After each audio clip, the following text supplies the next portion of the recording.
Welcome back to the Charles Eoghan experience. Here we are.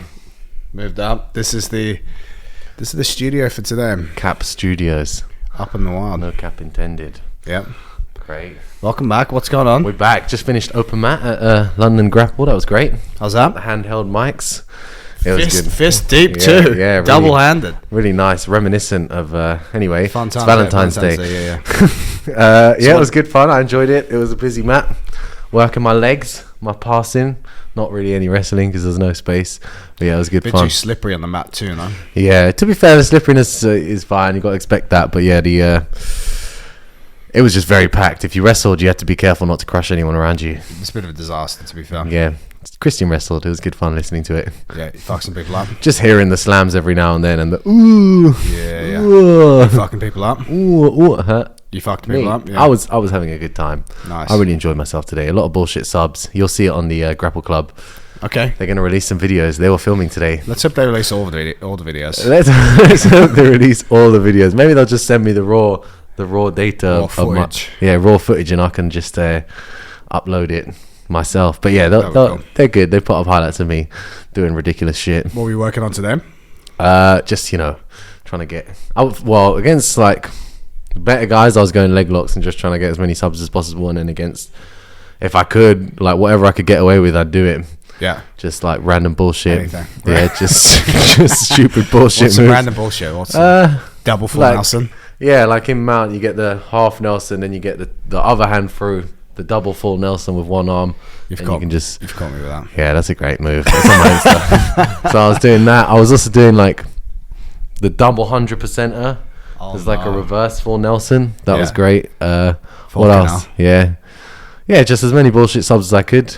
I hit one. I don't even know what it's called. It's like an under. it's kind of like a full Nelson again, but you get an underhook. You get their head behind your lat. You're passing from half guard, and you still have their leg hooked in the half guard. I can't even. You just fucking send them into submission. You can you can just stay there as well if you want to. You could just stay there for the whole round, and there's nowhere they could go. They just get fucking pinned and trapped. Yeah, they just get pinned, and I just wait till the camera pans to us. But I didn't have time. So sorry. Yeah, should have brought my own camera. That'd have been great. Just set it up on the side. But yeah, around. I had a great time. Nice. Yeah, walking through any instructionals at the minute? Not really. I'm kind of working on my own particular stuff. Where you going? Like 50-50. I'm trying to get as sharp as possible at 50-50, and I'm trying to work north-south. So yeah, what I should do actually, that reminds me, I'm going to start to watch a bit of Lachlan's like north-south guard. Yeah, I need to watch specifically what he does to get some shortcuts, because I think that's a really good guard to play. But basically, I'm working on trying to get as efficient as possible from upside down north-south. Okay. So not getting caught in like random bullshit arm bars, and not getting like my legs attacked or boloed successfully. Yeah. I'm just trying to go arms and legs from that position, and maybe the occasional triangle if I can throw up some T's. But that'd be sick from north-south. Yeah. That would be nice. Yeah. I mean, it's there sometimes. You can get reverse triangles. You can even get normal triangles. It's hard to get the grips correct. Like, what side of the arm do you grip around? Do you grip like underhook? If they're north-south, do you go underhook on the arm, or do you go like over the top and try and kimura? Or do you jump for the legs? Or like grab the legs and pull yourself into K-guard. So yes, it's hard to decide what to do. Trying to figure out the options. Yeah, exactly. Yeah, just trying to get sharp at the options where it's like comp ready, where if I see an opportunity, or I will actually see the opportunities way before they happen, and then I can just like snatch and fucking just jump on them. Yeah. Because you got to really, like, if they're a couple of times today, I get on an arm and I'm just too slow to start applying braking pressure so they can lift me up, and then once I'm in the air, I'm not holding on, they just sort of shake you off. Right, stun them. Yeah, you can maybe break their arm, but yeah, better to start before they stand up. Yeah. What happened with Cade Vitolo and Lachlan Giles? He armbarred him. I know, but what's the mechanic there? He just left his arm out for too long? Yeah, it was just like he had the arm fully outstretched and he had the knee wedge behind. Probably like Lachlan, I don't know, maybe he should have span out a bit earlier, but he didn't want to give the chance for that like belly down sort of like pressure passing. No, like the armbar there, like the belly down armbar. Yeah, like if he spins out, maybe he'd be able to counter it with like a Choi bar sort of thing. So maybe he didn't spin out, and I guess he was trying to spin out. He just got clubbed in the head really well with the leg. Cade was like scraping his head with his leg, so he got him. He got him real nice. So yeah, just got to be careful not to leave out my arms. That's what I'm. Just in general, when I'm playing the north-south, got to be careful not to leave out the arms because you could get jumped on if someone's quick. Yes. So yeah, good training with young Wesley today. Young Wesley Snipes. Young Wesley Snipes, exactly. Yeah, because he young Owen Jones. Wesley Snipes, sorry. Yeah, because he does snipe submissions. He jumps on shit, so you got to be. And he's fast, so you got to be careful. He's very fast on the arm bars. Yeah, exactly. So you got to be careful not to get caught out highlight reeled when grapple club's in the house. No way, Jose. No way, Wesley. Yeah. No way. Yeah, 2 Owens. So yeah, that was good fun rolling with him today. Enjoyed. Nice. Shout out Rangrezi. Smash him up. Yes. I'm heavier than him. How's the gym coming along? Yeah, good. We've got like 30 something members now, maybe 32 or 3. So we're getting about 2 or 3 members a week, which I think is good growth. Steady progress. Yeah, we're just about to start Facebook ads as well. So hopefully we get some noobs in the building. Yeah. Maggie might start. Huge. Maggie has done a trial Maggie's class. Owen's girlfriend. Maggie is my girlfriend. My wifey so far. But yeah. She's looking violent, man. Yeah, she's used to trying to choke me with a rear naked choke, and I just laugh at her. But when she does it to another woman, she gets it. Yeah, she gets it. Yeah, the head looking like a toothpaste, like it's about to blow. Yeah. It's about to explode the head. So yeah, that was entertaining. I think she'd be pretty good. She's Greek, they wrestle. They get it. Yeah, they get it exactly. Yeah, and she's watched like more jiu-jitsu than any other white belt on earth. So. At this point, she's watched a shit ton of think about it, she watched like 16 hours in a day at ADCC. Yeah. So she wasn't doing anything else. She was watching it and actually commentating for the most part. So, yeah. She's watched a lot. There's no excuse. You may as well start if you're going to watch that much. At this point, you may as well just... You have an idea. Yeah, exactly. Yeah, she does have an idea. She gets it. She understands the drills as well. She's been to lots of my seminars. She's been watching. Sometimes she's like, I can't believe how fucking retarded they are. Maybe those weren't her exact words, but give or take, like, why can't you just follow instructions? All right, Maggie, jump on the mats then. Go on the mats. And she does do well on the mats, to be fair to her. Yeah. Yeah. Follows instruction one. Yeah. Shout out Valentine. Today. Valentine. Yeah, shout out Valentine's. There you go. Anyway, that's the segment. Nice. Let's get into some questions. Mark Macqueen versus Big Dan. Yeah, I don't want to reveal his strategy though. No. Yeah, but how do I see it playing out? Well, tactically, Big Dan will have an advantage in the leg locks, and we'll try to leg lock Mark Macqueen. Yeah. But Mark Macqueen, I think, has a strength advantage. I hope he has a strength advantage because he spent his whole life being strong, and Big Dan's just Big Dan, I guess. Yeah. Mark Macqueen is also a clean athlete, and Big Dan is juicy. Yeah, probably juicy. Yeah, I don't want to just slate him, but I feel like he probably is. Yeah, he probably is juicy. Probably is juicy. And so yeah, but on the other hand, Big Dan is not as good at cardio, I think, compared to Mark Macqueen. Mark Macqueen have a good gas tank. Mark Macqueen works on his gas tank too. Yeah. But, and he doesn't waste energy when he's sparring. Like when we roll together, it's all like. He's very conservative. He's very conservative with his strength, and like I know he's not trying to injure me, so maybe he'll be less conservative with his strength against people he doesn't give a shit about. But the fact that he's aware enough to do that and like to conserve his energy really well just shows like he's thinking ahead. Yeah, and he's sparring and he's training every single day, so we're not getting like a fresh Mark Macqueen. We're getting a 7-day rundown Mark Macqueen. Yeah. And a guy who's travelled from Scotland to London in a day. Yeah, exactly. What's he going to look like at fresh Mark Macqueen versus Big Dan? I'm excited to see that. I mean, fresh Mark Macqueen, like actually going really hard, would probably unimaginable to most people.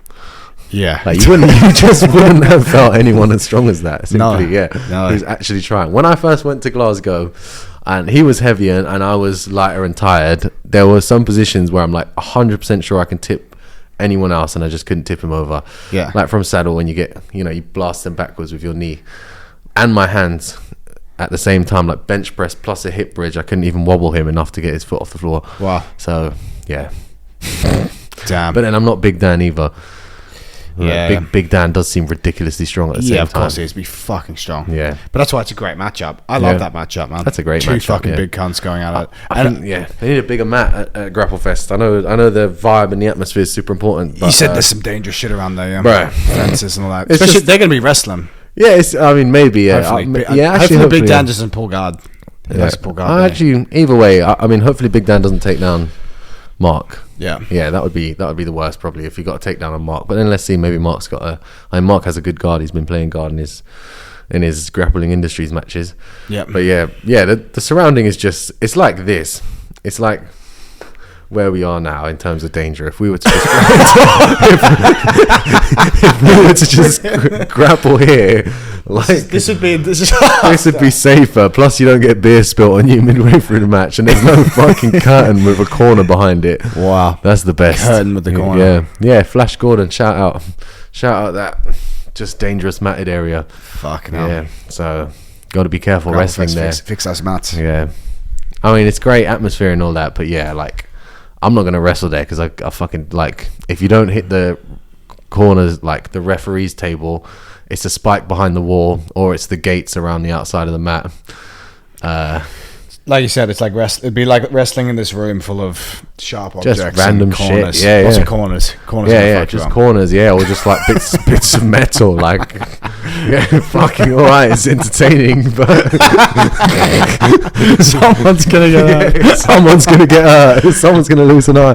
Shout out Macqueen. I would love to see him win that match by submission. Obviously. Yeah, that would be great. Yeah, by sub. Anyhow, really, it's gonna be an entertaining match. I mean, that would be a huge match for him to win. That's what I'm saying. Like, Macqueen's obviously, his goal is to fucking be ADCC world champion and be competing in ADCC. So it's soon enough you're gonna have to face that fucking top competition. Yeah. Let's see how you go. He is on track, and he learns very well as well. He learns very quickly. Yeah. So he's not an idiot. That's a dangerous combo.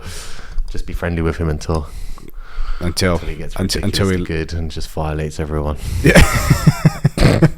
They just fuck. Yeah. That's the next step in his career, though. It's exciting to see. Yeah, exactly. Yeah, if he wins that, that's like, that's a DVD right there. Whatever he wins by is a DVD. Probably he can just shout Fanatics and be like, he actually could. Yeah. Hi, Big Dan. Then he wins ADCC. There's confidence going to ADCC trials. Flow grappling segment. Yeah. Go to ADCC. It's all happening from there. Yeah. Shout out Mark McQueen. Shout out he's already won. Mark McQueen. That was one of the questions. All right. Yeah. Wolverine entry. Oh, we've had this a couple of times. So yeah, this is we filmed it. Yeah, we filmed it. Yeah, it's done. Yeah, okay, we filmed it. It's coming. That's all. Just that'll be before this podcast. Oh fuck! By the way, I should have said this at the start. If you're listening to this podcast, make sure you rate and subscribe to the podcast.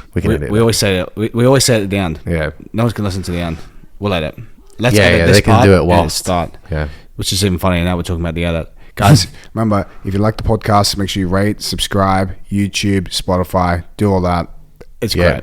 That's how you support the podcast. Check out the show notes. Yeah, subscribe on YouTube. Just leave the whole thing running if you're not watching it, and we get the hours watched. Exactly, yeah. Keep watching it, keep liking it. Yeah. Buy our stuff. And eventually we'll get money. Exactly, yeah. That's the dream, guys. Wolverine entry. We've done that. You'll see that. Yeah, that's coming. All right. Gordon and Nikki beef. All right, we're not gonna talk about Gordon and Nikki specifically, but we'll talk about greasing. Yeah. So, and have I gone against anyone who's greasing? Like, I don't think I've gone against anyone who's greasing. I've gone against topless Christian Osbeck. Yeah. But that's just moisturizer. He said the day before, but he was definitely slick. He was like grabbing I don't know, just like a marinated piece of chicken or something. Just slippery, very slippery, slippery. Yeah. But that wasn't a match. I would say in competition it'd be extra annoying, like if someone's greased and they're ripping out. So yeah, have I competed against anyone greasing? Don't think so, to be honest. But yeah, I can see how, like, if you're topless and greased, man, you'd be so fucking slippery. Yeah, trying to play like half butterfly, I think, against greasy people who are pretty negative and build up tension and rip out. That would be the most boring shit you could ever do. Because, like, how do you get started? Yeah, you just need a bit of stickiness, like maybe like 2 sticky upper body grips in a row to get a good off balance. And like, if you can only get one and they just rip out, then by the time, you can try to wrestle up, but you're basically wrestling up at a disadvantage. So yeah, that's fucking annoying. Yeah, I think the worst is that. Yeah, even if you're like, I'd say if you're on top and they're really greasy on the bottom, again, it can just be super easy for them to stand up as well. Yeah. And then if you yourself are greased, does that make it harder for you to do anything? Probably just slip around a lot. Yeah, well, it makes you harder to submit, but then you've got to get your grips too, and you're greasy. Yeah. So. Yeah, exactly. Yeah, you'll be slippery as fuck. Just don't do them. just say no. Some people just sweat faster though. You can argue that. Yeah, some people have greasy sweat as well. Some people have very like Yeah, like Max. slimy, sweaty. yeah, there you go. Yeah, Max. That's a good example. Like Max is he's sweaty as fuck. Yeah, if he wears long sleeve, I feel like you can get some grip fighting going. But if there's no long sleeve, he's that's sweaty. It's just collar tie and heisting and trying your best. For 6 minutes at a time. Well, heisting is just standing up. Yeah, okay. like a technical stand up is called a heist. Oh right, okay. So yeah, if you can like if they're super greasy, I guess you've only got wrestling options like push and pull. You don't really have the control to tip people sideways and cling on and off balance them. You have to off balance with just simple pushing and pulling mechanics. Yeah, because they're just too greasy, too slippery to get out. Yeah, I don't think Max greases. I don't think he even moisturizes. But I mean, maybe he's got moisturizing shower gel. Fuck knows. Anyway, he sweats a lot. Yeah, he sweats a lot. Yeah, like Prince Andrew. Shout out Prince. Yeah, so that's the beef between Nicky and Gords. We don't have to get into that. Yeah, we can leave the beef. I mean, that's for them to settle that beef. Nothing to do with us. Longevity in the sport. All right. That was a good question. Yeah. I feel. You know what I feel. I feel like the more exposure you have to jiu-jitsu, especially at a younger age, the better chance of longevity you have. And also depends, of course, how you train. We're talking about one of my clients. He's got a place in Miami, and he trains at Fight Sports occasionally when he goes to Miami. And he's talking to another coach, and that coach was saying, who's a coach in London, that coach was saying Fight Sports is just a bit of a disaster for injuries because of the way they fucking train. Really? Yeah. But if you look at like Wagner, Cyborg, all those guys, they just train like fucking like animals. It's as high as they can. They're all juiced up to the gills, and they just fucking like no regard to their training partners. So it looks like if you recover that quickly, then. Yeah, it's all well and good, isn't it? Yeah, well, that guy, like, obviously, freak accidents happen. That guy fucking broke his neck, didn't he? At training, have you seen that? What, in their gym? High level brown belt. He got picked up, slammed on his head. I could be wrong about this story. I'm not sure about the 100% facts. I know who you're talking about, but I didn't know that he was. Yeah, there was a guy in that gym. I'm not 100% sure how it happened, but I know I'm pretty sure he broke his neck in a training round. And now he's a paraplegic or a quadriplegic. He's like learning how to walk again, learning how to train again. I mean, look, accidents happen, but that's fucking insane, man. Bruh, that's you can't just say accidents happen. Yeah, but accidents that's insane. Broke his neck. That. Yeah. So what do you do? Well, that's to protect, just break for. I think like longevity in the sport. Let's give a rational answer. I think the more that you do jiu-jitsu, the more you're exposed to it, the more like resistance and the resilience you're going to build, especially with the neck and your joints and arms. But at the same time, if you're going to start late, most of our audience, they're all starting like in their 20s or maybe very late teens. It's very important that you have a good strength and conditioning program, or you're at least very athletic going into the sport, I would say, beforehand. So you have some, if you don't have any kind of sporting background, which for a lot of our audience, they probably make some wouldn't. It's very important that you get as athletic as possible, either in the weight room or conditioning wise. Weight room's always good because you're going to go into the sport strong. If you go into the sport strong, you can repeat things better. Your chance of getting injured is probably still the same, but your resilience to the injury is going to be better. Yeah, and just like better technique, I guess. Like half of the techniques I realize are to prevent you from injuring yourself applying them. Like half of correct technique is just not injuring yourself whilst you do the move. Same as lifting weights. Yeah, true. Same as look. If you know how to deadlift really well, you know how to squat, full range of motion. Not talking about some fucking shitty half-ass squat. If you can squat like your body weight plus body weight, ass to grass in a very good technique, back squat or a front squat or a Zercher squat, do very good quality deadlift, very good quality rows, very good quality benches. Let's say you spend like 18 months learning how to do all the techniques you should in the gym correctly with full range of motion. That is excellent. By the time you go to the jiu-jitsu match, you have an understanding of what a row looks like, what a pushing mechanic feels like, what a squatting mechanic looks like, what like a deep Cossack lunge feels like. You have good ability to change in multiple directions. That's the main thing. Like remember in the gym, you're not training to like do jiu-jitsu better in the gym. At the gym, you're just training to get really strong. So it's important that we train in like different directions and multiple directions, but just have general strength of your muscles, tendons, and joints and ligaments, which takes more than fucking 12 weeks to do. People are like, oh, I can't wait to do your program, see the results in 12 weeks. I message him, fuck you. It's not. I literally send him back a voice message. Is this a particular shade to any particular person? No, many people have said this. A few people have messaged me this. I can't wait for 12 weeks, buddy. Fuck you. It's going to take you fucking a year, 6 months to a year to get at least good results. 12 weeks is... You're kidding yourself. Probably you need something extra for the 12-week juice transformation. Fucking steroids. Yeah. No, but like I think just going for the longevity of the sport, obviously having good training partners, having good techniques, being a part of a good gym that has a good culture in it. That's actually probably the main part for me, because there's a couple gyms in London that I think, like, even if you're the most careful guy in the world, if everyone there trains like a fucking lunatic, like let's say that someone just doesn't tap when you have them in a heel hook and they let their leg break, like they're definitely willing to let your leg break in a heel hook as well. Yeah, so facts. And they if they don't give a shit about their own leg, they are not going to care about your health either. So you got to find people that like understand that tapping is not, like, it doesn't actually matter in the gym. You can go hard and you can even apply submissions really hard, but as long as you're ready to let go and the other person's ready to tap at the correct time, then that's fine. Yeah. But it's when people are like in a sub and they're like, okay, I'm just going to wait and see if I can escape anyway. Just tap. Even though it's on. Just tap it. If you're in the training room, bro, just fucking, it doesn't matter. Just tap and start again. You have some responsibility though, not to just break people's legs in training. Like, fact. If, like, it depends, right? If it's some competitor and they should know better and they're still trying to escape and you're just like, you're applying it and it breaks, then that's on them. But if it's just some guy and he doesn't know any better, then it's probably on you to just let go, just not break his leg. When you could, you're just like, okay, I'll just also like be the bigger guy. If you're doing no-gi, I feel like, and let's say you're above a blue belt or purple belt, not even that, like a white, even as white belts, your responsibility as well to, number one, either find a coach and practice leg locks, or learn more about leg locks, escaping mechanics. Like me and Sandra the other day, for example, we didn't really like. We just don't know that much leg locks. This is why we're just trying to drill them every time with you. It's like I know for a fact if I go into a no-gi competition, I could probably smoke a couple of people, but when it gets to leg entanglements, I will probably turn the wrong way and break my own leg.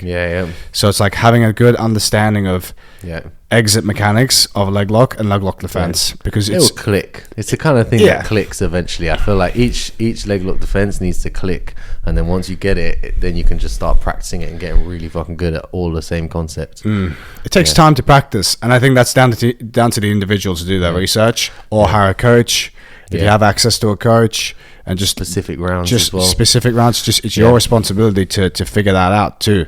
So you need to do it. Otherwise, you go to a competition, you get your fucking leg snapped. That's a catastrophic injury, in my opinion. If you get your leg snapped, and it's like they say 12 months out, but that's 12 months of not only not doing jiu-jitsu, but getting worse, and you're getting weaker, and you're getting, depressed at the same time. Yeah, man. Great. So it's tough. I'd say longevity for the sport. Be athletic. Get as athletic as possible. Train in the right training environment. Train with the right people. Learn techniques properly. I think that's a pretty solid answer. And know where you're safe to like use your effort. And I don't know if you see injuries as well on Instagram. If you see miserable, like horrible breaks, or you see someone got injured, you should make a mental note of that and not get injured that same way, because you don't get many chance at like avoiding an injury. Let's say you do a motion that's going to get you injured, like you could be really fucking strong and survive, and maybe your partner doesn't like sprawl when they could and they don't injure you, but if it's just the right conditions, you're going to get injured like 100%, so you got to be very careful. I will say another thing, sometimes, like especially for that older population, let's say like 25 years plus or even like 30 years plus, you can go into jiu-jitsu, do all the right things, and let's say someone just gets like, you're in side control. This is a really classic thing. You're in side control, someone's just putting some pressure down on your neck, and then you get like a really sore neck, or you hurt your neck from a crossface. That is so common from people, especially for the older fellas. Like you're gonna need to do some mobility, in my opinion. I really think it's important. Like having a good strength program, good shoulder mobility, good shoulder mobility is king. Like one of my friends is very big on neck training. We don't do much neck training. I think hip mobility, hip mobility, shoulder mobility, neck mobility. Be able to put the hands behind your head, have a good scarf stretch. I think just if you're getting older, rotational. rotation. All these things can be trained in the gym by having good strength, but also just adding in some kind of mobility if you don't already have that. Like if you've played a lot of sport from a younger year and you have naturally good mobility, that is going to help you. But if you're older, 30 plus, not a large percentage of our audience, take it easy. Don't take it easy, but just stay on top of being as athletic as possible. Add the mobility work in, because you're gonna fucking need it. If you're exhausted and you're not mobile, even if you are trying really hard, if you're exhausted and you're not very technical, you can't rest whilst doing a round, whilst keeping yourself safe. You should probably take rest rounds. Basically, if you don't think you can keep yourself safe in a round, don't. Protect yourself at all times. Literally. And then that's on you to do more cardio, because you know cardio is going to suck, and you can't make that cardio up from jiu-jitsu, so you need to do it indirectly. You can be more efficient though. You can definitely without injuring yourself. So that's just like efficiency to such a degree that you can do it without risking injury. From a lot of the injuries that I see, I don't know, like mainly from older fellas, like the younger guys that come and see me, like you, etc. You guys normally just get niggles, little niggles here and there, maybe a neck, maybe someone's collar tying you. There's no like big injuries. But from the older fellas that I train, the injuries normally they last longer, because these are like 9-to-5 workers or like office workers, guys who aren't professional athletes. Their injuries will last for longer, and they come from strange things in the gym, maybe from like what's the word, cross facing pressure, or like in a triangle, or their arms were held up, or they hurt their hip trying to do a knee slice, or their adductor from close guard pulling too hard. Because just remember, like if you're a lot older and your job is like you have kids, you have a normal job, and you're very busy, you need to warm up correctly before you get onto the mats, and you have to make sure that you are mobile enough and strong enough to do all of these positions that you're going to achieve at jiu-jitsu before you get onto the mat. So like do a proper warm up, make sure you're not cold before you start sparring. Also, to exactly what you've just said, pace yourself in the fucking round. If you start a round, don't go 100% to start with. So many people I know have got injured, especially the older fellas, from going 100% straight off the start. Early in the round, bang, tore their bicep. Then they're like, oh, fuck. We know who. Shout out. We know who. What a ridiculous way to lose a bicep. Yeah, gone too hard, don't do soon. Too much, too young. I think that covers longevity. Favorite passing and hardest passing to defend. So, favorite. What would I enjoy the most? I like passing outside the most, but I don't think it's the most effective. Go in more details about outside over back passing. So outside is like not engaging in the guard, not going between the legs, but going around the legs. J point. Yeah, I love that shit. So that's all well and good. Like if you watch Rafael Mendez in the gi, that would be my most entertaining like passing. Okay, cool. Enjoy. Yeah, that's like if you watch the old clips of him in the gi where he just goes to Japan and just fucks up some random people. He fucks everyone up. It's actually artful, like genuinely ridiculous looking jiu-jitsu. Yeah, it's in a gi though, but you know, pinch of salt. But basically, basically that's like the nicest looking passing. But then on the other hand, the most effective passing, and probably the one that I'll still get a lot of satisfaction from, is just like the overback stuff, because everyone's got a good knee shield and a cross shoulder post, and if you can just start to crush through that, then it's much more satisfying than like having to avoid any position and running around. So what's satisfying for me is just being able to adapt and pass to any guard. That's the best. Adapt to the scenario that's given. Yeah, exactly. Yeah, we put a post up that about that last night, the hand fighting, for like example, hand fighting from top position. So say like you get into the J point, you're pushing the D, like you're in between their legs. One foot's out. They're fighting hand. You just keep going, clear the hand, circling the hand, and circling and go the hand, again. And circling the hand, and pushing the knee, circling the hand, and pushing the knee, circling the hand, and pushing the knee, pushing the ankle, and then they just give up. Basically that. So as long as you can do it like legit passing threats from everywhere, then I feel that, and you have somewhere to go, that's good. If you're just stuck on top and you're waiting, that's like, not only is it ugly and like boring jiu-jitsu, but it's also just bad. I feel like you're just giving them opportunities to get you. And then defense wise, what's the hardest? Like maybe like obviously if you let someone get deep on a pass, it's pretty hard. I would say what's hardest is like the combination of outside passing and like tiring out your abs, mixed with like explosive passing, and then finally they do close passing. Like they'll go outside and then they'll like explode to get your legs really far away, and then you've got to do a really hard ab crunch, and in the meantime they've closed the distance and they land in half guard. That's like the best strategy that I see for the most part. tie them from the outside. Yeah, like running around, getting angle, trying to tire them out, and then explosive move to get their legs away. You try and drop heavy, and then they bring their knees to their chest, and whilst they're bringing their knees to their chest, you go back to like a chest-to-chest half guard, and then start to pass from there. I tried to do that to Sam McNally yesterday. Sam McNally, he's good. How did that go? He got my back. Yeah, he's pretty good. He's pretty good. Yeah. When I tried from the outside, he did a very good job of collecting the legs. Then went from half guard passing. I managed to get chest-to-chest pressure from the outside, but then he cleared that, got to my back. Fair. He's good. Yeah. I was just playing guard against him today. He's got very good balance on top. Good what's it called, headquarters. He's just staying there well. And it's hard if you're lighter as well, and you're trying to stay in headquarters. It becomes fucking hard. Yeah, because they're just going to try and off balance you and shift you, right? Yeah, just each little bump from me is like a lot for him to balance on. Then he spends a lot of time just like if you're lighter, you're going to spend a lot of time just balancing instead of actually like pressuring and tiring out my hip flexors. Yeah. But yeah, he was a good shout out Sam McNally. Enjoyed that. Yeah, shout out Sam McNally. Nice guy. And he's a lot lighter, so fair play. Right, he must be like 30 kilos lighter than us. 30 kilos. He is 20 kilos lighter, I would say. Yeah. I mean, it makes a difference. Huge difference. Doubt, yeah. Even on bottom, it makes a big fucking difference. Like Mark Macqueen rolling with us. That's really what it must be like. Yeah, kind of, yeah. I mean, hopefully not that much of a difference. But I guess percentage-wise, it probably is. Like, he could bench like 50% more than me. He can deadlift probably double or triple me. What are you, 90 now? No, as in what I can deadlift. Yeah. He can. So like, let's say you do that. He does like 300 kilo deadlift, doesn't he? Or 390 or more? Yeah, 340, bro. Yeah, 340. There Times you go. 5. So yeah, it's almost triple. He's strong as fuck. And I don't think I can triple deadlift whatever Sam McNally can deadlift. No. So yeah, we're probably like fucking ants to him. Probably like vegetables. Well, it's a Santa wouldn't even ants. Wouldn't even go near him. Damn. What a man. So that was passing. Yeah, passing. Oh no, yeah, hardest to defend. Yeah, we basically went through that. That sort of like run around stuff. So, yeah. Maybe it's a more personal question. What's my hardest one to defend? I don't know. It's probably just like people with really sticky grips, and if it's a dry floor on the mat, then that becomes really hard, and they can drive into the floor to push your knees away from your chest. Max got good passing. Yeah, Max has excellent passing, but we've trained together too much now, so it becomes very difficult for either of us to get anything.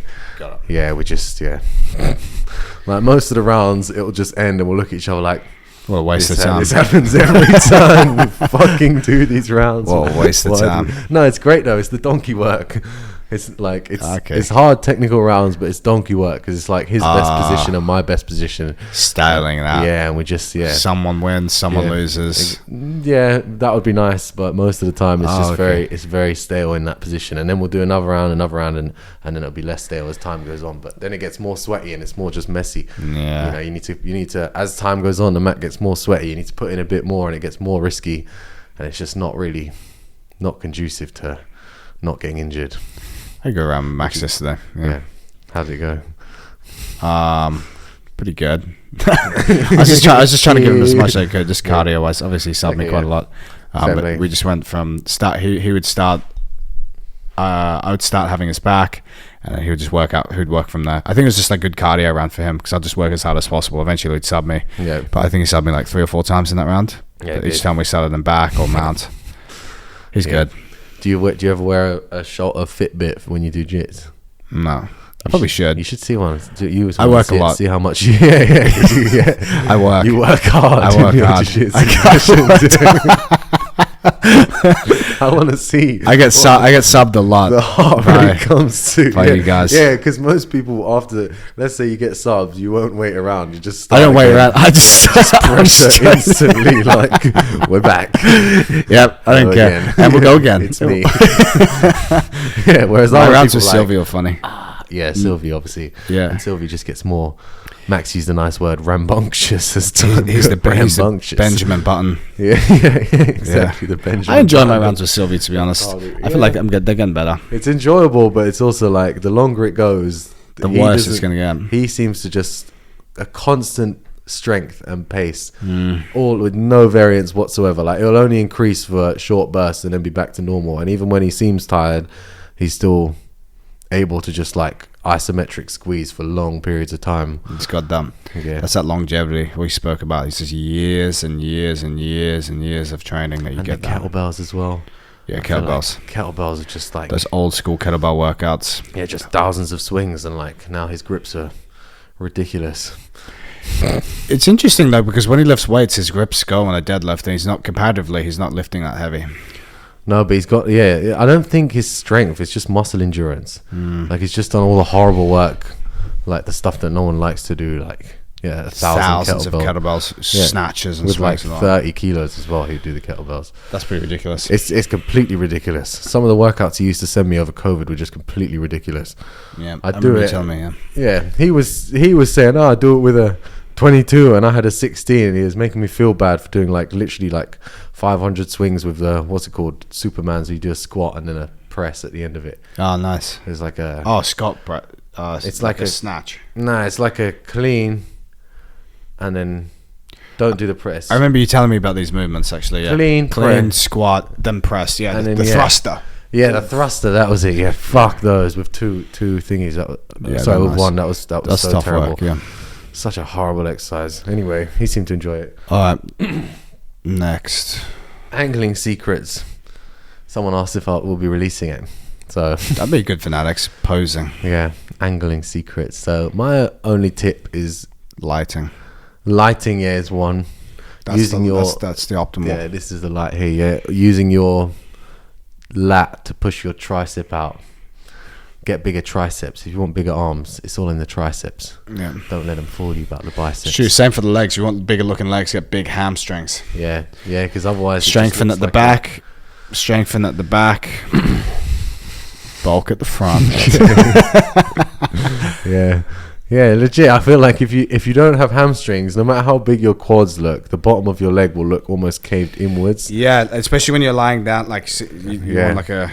You look very underfed, malnourished looking. If you got naturally skinny legs and you don't have hamstrings, it's not looking good. If you got naturally skinny, just fucking eat more. Yeah, honestly, just eat more. People ask me all the time. They're like, "This is a question I get asked a lot." Actually, we're done with the angling, aren't we?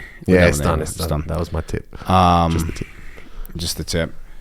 They're like, oh, like classic thing. How do I put on muscle? We'll come back to that in a second. They go, how do I get stronger without gaining weight? It's like, here's a classic misconception. People will come in and start doing weights twice a week, and they start like lifting better. They start getting a lot stronger. They're like, yeah, fuck yeah, this is sick, but I want to gain any weight. I'm like, okay, cool. Just make sure you're eating your calorie maintenance. Yeah, I'm doing that. Yeah, cool. 2 or 3 weeks later, they're like, man, I've just been putting on weight. It's like, well, have you been eating more? They're like, not that much, maybe more protein. But it's like, protein also has calories in it. Yeah. So what you're doing now is a calorie surplus. The only way you can gain weight is if you're in a calorie surplus. Yeah. That is the only fucking way. You could be lifting weights, getting as strong as possible, still making big gains in the calorie maintenance and not gain weight, but it has to be a calorie maintenance. Just because you're lifting weights, putting on muscle, that muscle doesn't just convert to more weight. You'll gain muscle, potentially lose body fat in doing that, but your weight will remain the same unless you're in a calorie surplus. Now, what often happens? You could be shitting more, yeah. What if you did that? Shit more. Yeah. If you're in a calorie maintenance, you're at a calorie maintenance. Calorie maintenance. If you have a calorie surplus and you shit more, you're still in a calorie surplus. Okay, yeah. But body fat, but that'll affect your weight, yes, but the mechanics of weight loss, you breathe that, when you're in a calorie deficit, you breathe out carbon dioxide. That's your fat. Yeah, okay. You breathe it out. Yeah. It doesn't just disappear or get shut out. You breathe it out. All right, cool. So you can't just shit yourself skinny, basically. You can't shit yourself skinny. Well, I'm sure you can if you just get fucking sick. But if you get sick, you're not eating. You're not eating. Yeah. Again, you're in a big calorie deficit. Yeah. You don't eat all day. That's like a fucking 2,000, 3,000 calorie deficit. Got to factor it in. Factor that in, bro. Factor that in. And a big thing is like, got to cut that down. For some people who are really lucky, not lucky, but like people who are athletic, once you start lifting weights, you're gonna have a better appetite. You're like, yeah, I actually feel hungry. I can eat bigger meals. Yeah. Bang, there you go. There's a calorie surplus. You start getting on the gain train. You start putting more muscle. Yeah. But if you want to maintain weight, then it's like, okay, you need to be on top of your calories. Bad time, really. Calorie maintenance. You have to be on it. Well, it's more effort and less reward. So. Yeah. If you want to be strong and maintain weight, then that's going to suck. No, there's no way about it. Yeah, you'll just get leaner and harder. You're like your body. You just have like a harder look to your muscles. Nice. And more toned, which is great. You get super strong, which is ultimately what you want. You just want to be fucking strong. But if the goal is to go up weight class, you have to eat in a calorie surplus. Yeah, and the goal is just to look small. Yeah, and the calorie surplus for a lot of people isn't easy. You need to fucking eat a lot of food. Yeah, it depends what you're doing, I guess. But if you're training that much that you feel like weights is necessary, or if you want to compete or whatever, then I've recently I'm training twice a day, 3 times a week now. So jits weights, 3 times a week now. I'm loving it. Yeah, my appetite's gone through the roof. Yeah, I'm basically able to eat a big meal every like hour or two now. Amazing. Yeah, I just can't fit the time in to eat. Yeah, just like the time. Also, I don't want to eat shit. Like I don't want to eat a fucking Twix. Like it just doesn't. Snickers. Yeah, I prefer a Snickers to be fair, but nonetheless, it's sickly sweet. And when you're diabetes, bro. Yeah, I don't want diabetes. And when you're like, get some water. Keep talking. Yeah, when you're after training, for example, you're pretty dehydrated. You don't want a Snickers. You want like a nice balanced meal with, sorry Mark Macqueen, but you want some vegetables basically. Like you want some vegetable, and you and you want some like proper food. And like I don't want to waste any stomach space on crap. Wow. Anymore. Oh really? I don't enjoy it as much, and like I'll eat a burger at night and I'll suffer through it, but because of the calories I know that it has. But I'd rather just have like a huge meal that is also extremely calorific. To be fair, I do that as well. Yeah. I get what you're talking about. I'd rather just feel healthier. Have like a meal with rice, chicken, lots of maybe some butter in it to get the calories up. And then once I've had that like nutrient dense, also calorie dense meal, and then maybe I'll have some snacky I'll have a dessert or something. Don't get me wrong, exactly. I have a dessert every single meal, like breakfast through dinner. But I mean, if I have breakfast, but basically, I don't want to eat a fucking. As a main meal, get a fucking shitty meal. Like a shit. Yeah, I see what you mean. Yeah, I feel the same way, to be honest. Yeah, exactly. Yeah, so that's an easy way to gain weight, but then you've got to like every time you go to eat, you've got to be like, right, I'm eating another fucking greasy burger, and like you're gonna feel sick if you keep doing that over time. Yeah, I did start to feel sick. You will. Yeah, I did. My stomach just started to be like every time I was about to eat, it'd be like, oh, here we go. Oh, here we go. Yeah, fucking get nervous, but so you got to find little calorie dense alternatives to that. Like eat more nuts as well. I mean, you can easily do it. Like 2 handfuls of nuts snacked throughout the day. That's an extra 500 calories to your day. That could be a calorie surplus. Literally 500 calories above your maintenance calories could be a calorie surplus. But first of all, you got to figure out what calorie maintenance is. You can find that on my Instagram. I'll tell you. Shout out my Instagram. Shout out deep. Really deep, man. Yeah, so sick. All right. What was that question? That wasn't even a question. That was just another question. All right, cool.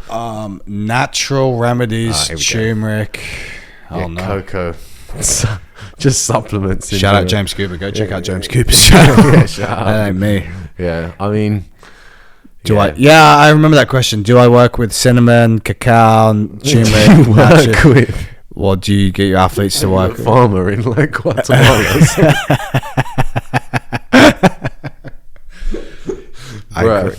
Do I grow that? Nah, I mean turmeric, like maybe, I don't know. I've never felt anything from turmeric. It's nice in a curry, and that is it for me. Like I know there's proven whatever anti-inflammatory effects, but honestly, there are better ways to de-inflame yourself. And like cocoa, sleep better. I'll eat a bar of chocolate. I believe that's a good pre-workout, isn't it? And then James Cooper, got stuff like beetroot. That's good as a pre-workout as well, isn't it? But ultimately, not really.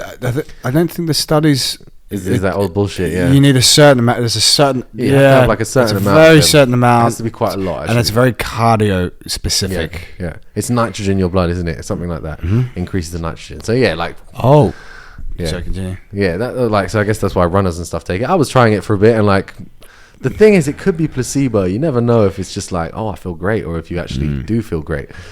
There were some studies recently on beta alanine, and I think we've spoken about beta alanine on the podcast before, to be helpful for Jiu Jitsu athletes because it's going to help that short chain recovery period. It actually doesn't. There was a recent study showing that it doesn't actually do anything. Exactly that. It doesn't really do anything. Wow. So I think makes your face tingly. Check out Yeah, it just gives you paresthesia. It's called.